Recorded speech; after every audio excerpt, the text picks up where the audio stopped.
Good morning students. Now today we are going to continue the lesson number 5 of EVS. The name of the lesson is the greatest desert of India, है ना।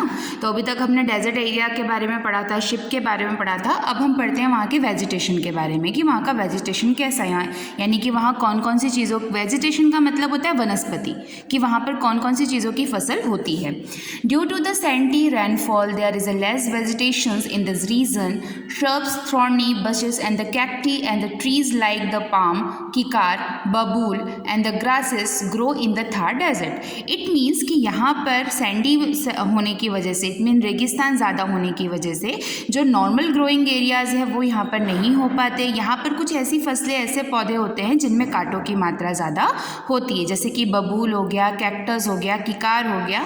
ये पौधे आपको desert area में ज़्यादा देखने के लिए मिलते हैं। आप देख सकते हैं इस तरीके से बड़े कैक्टस भी होते हैं, पत्तेदार कैक्टस भी होते हैं और छोटे कैक्टस भी होते हैं। कैक्टस यानी कि जो कांटे वाला पौधा होता है। In other parts, the dry sand soil and the lack of water make it difficult to grow any useful plants. यहाँ पर सैंडी सॉइल ज़्यादा होने की वजह से, यानी कि जो मिट्टी होती है, मिट्टी में रेत की मात्रा ज़्यादा होने की वजह से यहाँ पर बारिश, जो मिट्टी होती है वो पानी को कम सोख पाती है और बारिश भी बहुत कम होती है, इसीलिए यहाँ पर ज़्यादा यूजफुल प्लांट ग्रो नहीं होते। However, in some area, groundwater reaches the surface in the form of a spring. A small area in a desert that have a supply of water and able to support the vegetation is known as the oasis.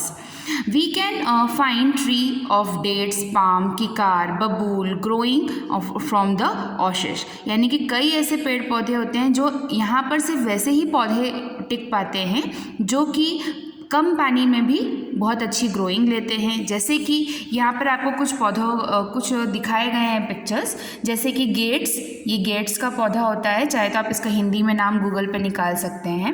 Palm यानी कि खजूर का पेड़, किकार, किकार भी एक तरीके से कांटेदार पेड़ होता है, बबूल और ग्रासेस, ग्रासेस यानी कि बहुत ऊंची ऊंची जो बिना पानी के बिल्कुल भूरी कलर की, बिल्कुल चमकीली जो ग्रासेस होती हैं वो यहाँ पर रेगिस्तान के जो खेत होते हैं वहाँ आपको देखने के लिए मिलेगी, और ऐसे एरिया को हम ओसिस कहते हैं।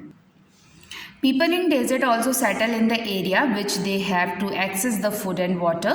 So most villages are located near or around the oasis. यानी कि छोटे छोटे तालाबों के पास ही लोग अपना घर बना लेते हैं, क्योंकि यहाँ पर बहुत दूर दूर से पानी की व्यवस्था करनी पड़ जाती है। Next, since people in the region were facing the great difficulty due to scarcity of water, यहाँ के जो लोग रहते हैं वो भारी मात्रा में पानी की कमी को झेलते हैं, क्योंकि गर्म मौसम होने की वजह से और सैंडी सॉइल होने की वजह से वहाँ पर ग्रोइंग नहीं हो पाती, और अगर पेड़ पौधे ही ज़्यादा नहीं होंगे तो रेनफॉल की मात्रा बहुत ही कम होती है। The government of Rajasthan build the Indira Gandhi canal, इसीलिए राजस्थान की जो गवर्नमेंट है उन्होंने इंदिरा गांधी कैनल करके एक नहर निकाली है। This canal gets water from the river Sutlej. This water use for drinking as well as irrigation. जो इंदिरा गांधी कैनल यानी कि इंदिरा गांधी नहर जो गवर्नमेंट ने निकाली है राजस्थान में, ये ऐसी नहर है जिसका पानी सतलुज रिवर से होकर, यानी कि डायरेक्टली हिमालय से जो सतलुज रिवर निकलती है उसका पानी इस कैनल में आता है, जिसकी वजह से ये पानी खाने के लिए, पीने के लिए और इरिगेशन यानी कि खेती के लिए भी सुटेबल है। This canal has transformed the desert in the northern west region of the Rajasthan into the field of jowar, mild, wheat and the other crops. यहाँ पर जो खेती होती है उसमें ज्वार, mild and wheat सबसे ज़्यादा खेती करने वाले क्षेत्र मतलब पदार्थ हैं। Wild sanctuaries and park. Wild animals such as panther and deer are also found in the desert. जो पैंथर होते हैं और जो डियर्स होते हैं यानी कि हिरन और पैंथर यहाँ पर सबसे ज़्यादा पाए जाते हैं यहाँ के जंगलों में। Ranthambore, Bharatpur and the Sariska are some of the wildlife sanctuary in his region. Wildlife sanctuary क्या होती है?